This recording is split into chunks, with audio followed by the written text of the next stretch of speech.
So, bro, very nice meeting you. So nice to meet you in real life like this, and listen to your story. And after watching you and following you when you were breaking the world record with your friend in Texas, it was wonderful to see. And just tell us shortly, about the conditions and how you experienced this in as brief of a way that you can. The conditions started out blue. I think we started at 10 o'clock, 10 a.m. I let him go first because I was thinking maybe it's too early, maybe he'll land. And then I towed second, so he started 15 minutes before me. And it's hard there because you have to go crosswind to get around the airspace. And cloud base is low, like I think it was only 500 meters that day when we started. So yeah, you have to push crosswind. The landings are not so good, and then once you get past the first airspace, it's pretty good. But the conditions were not super. They were like on average 2-meter climbs to about 2,000 meters. Yeah. And it was. I think it took me over 200 kilometers to catch up to him. Oh. I think it was 230 kilometers. I finally caught him. I remember this in the video when you were so happy to see him. You saw him. I was trying. I kept seeing him, but I just couldn't catch him. So nice. Eventually got him, and then we flew together for quite a while, and then we separated, and then we caught back up, and then we separated for almost the last 2 hours or more. Okay. I think we did maybe another 150, 200 kilometers by ourselves. Yeah. And then I was coming to the world record, the old world record, the 700 kilometers. Yeah. And I hadn't seen him for like 2 hours, and then all of a sudden he is circling right in front of me, like he popped through the horizon and I was like, it was literally 300 meters in front of me, and I came in and we started circling and we drifted across the world record together. Beautiful. It was really nice. And then, the last part of the flight was just blue and slow, and I just wanted to go land. I was like, we broke the world record, that's what we came for, Yeah. And he's like, no, he's like, kept just circling and circling. I'm like, okay.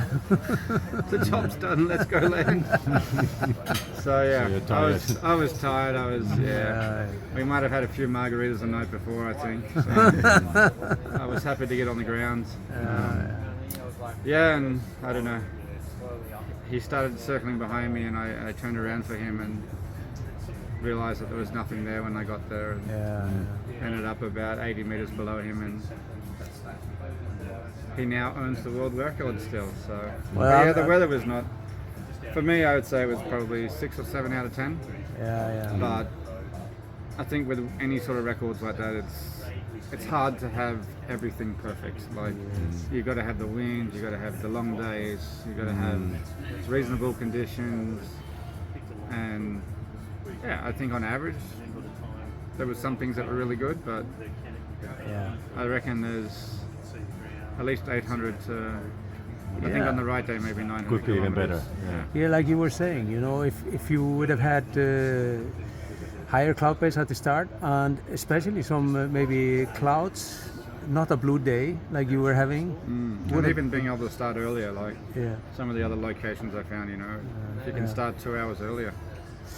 2 hours in the morning adds up to a lot of distance in the afternoon. So.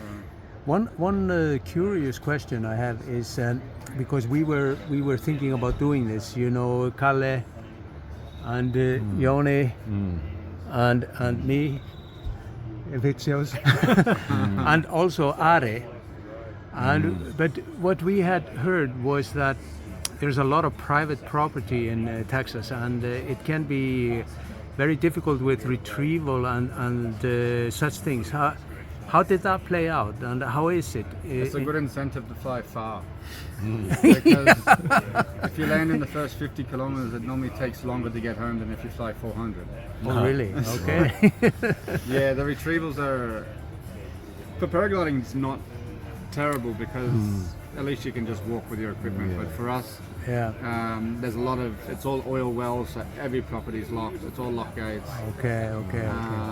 And it's, you know, big properties that people aren't there. They don't, like, they have a manager and things like that. So it's very hard to get access into anywhere if you land off of the road. Okay. So, and then you have a lot of mesquite bushes, which are maybe 10 to 15 foot high trees. Yeah. And they have big thorns on them. Okay. Nice. Like, That doesn't sound good. yeah, like they go through your shoes. Yeah.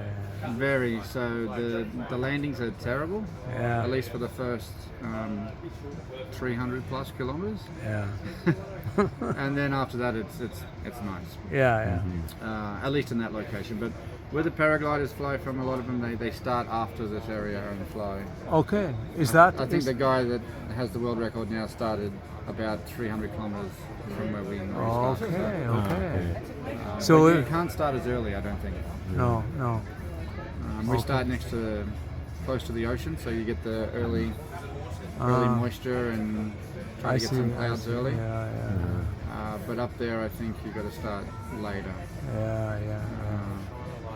But yeah, it's an interesting place, and you know, you get. The hard thing is having the wind blow straight lines for so far. Yeah. How fast was the wind? 40 kilometers an hour the whole day Okay. through every level. It's doable with the paraglider then. More or less, of course, I wouldn't fly a paraglider in 40 kilometers an hour, but I know, like when they're doing the records in South Africa and watching them tow backwards off the ground. With the winds, it's not so bad actually. Yeah, but then you have to be prepared to land obviously backwards. But ground speed is not that high. Is it? Is the ground speed also 40? Or is the like in Brazil, for instance, we have maybe 30, 40, and not maybe quite that high, but the ground speed is never this high. I'm not sure about the theory about you stay in the air for 10 hours in a zero climb and you go 400 kilometers just circling in zero. I'm not sure about that one. Okay, back to the retrieval, and I'll finish this.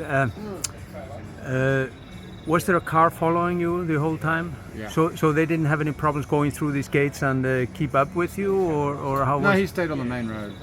There's a road. Oh, there is a main road. Yeah. Okay. Yeah, there's a main road. I mean, there's a lot of roads. Yeah. But if you're between roads, it's big properties and it can be lots of walking. Okay.